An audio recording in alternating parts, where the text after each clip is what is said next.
Welcome to another free Access video tutorial brought to you by AccessLearningZone.com. My name is Richard Rost.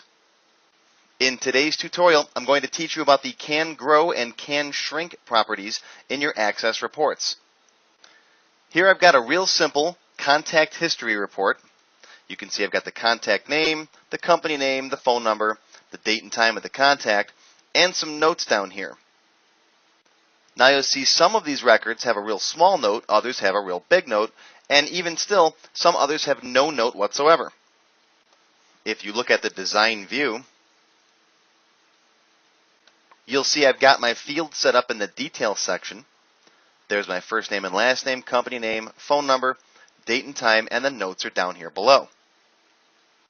Now when you generate the report, when you go to print preview, you'll see the notes section here can grow to be as large as it needs to be to display all the data.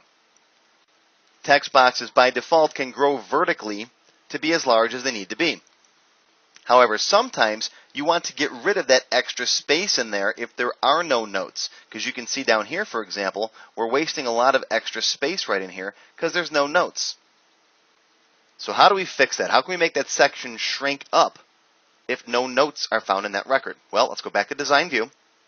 Open up the properties for the notes box by double-clicking on it. That brings up the property sheet. If you scroll down to the bottom of the property sheet, you'll find the can grow and can shrink properties. There's can grow and can shrink. Now, normally they're both set to yes.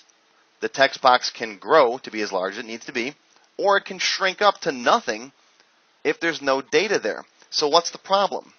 Why are we still seeing blank space there? Well, in addition to the text box itself, the section that the text box is in also has can grow and can shrink properties. You can see them by bringing up the properties for the detail section. Double-click there.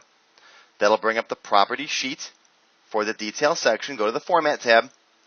There's the can grow and can shrink properties. Now, normally, can grow is set to yes, but can shrink is set to no. So if this detail section was that big, for example, when you generate your report, it's going to look like that. It cannot shrink. It can't get any smaller than the size you specify for it. So what we're going to do is we're going to turn that can shrink property to yes. Now what's going to happen is if the notes are blank, that text box will shrink up to nothing, and then the details section can shrink up and fill that space. And now, if I take a look at my report in print preview, you'll see there is no extra blank space if the notes box is empty. And that's how the can grow and can shrink properties work. The trick there is that most people don't know the section also has a can grow and can shrink property. If you want to learn more about formatting reports, I cover this and lots more in my Access 2010 Beginner Level 9 class. You can find that on my website at AccessLearningZone.com. You'll find a link to this lesson in the comments below the video. Be sure to subscribe for updates, post your questions in the comments section, and let me know what you thought of today's lesson. Thanks, and we'll see you real soon.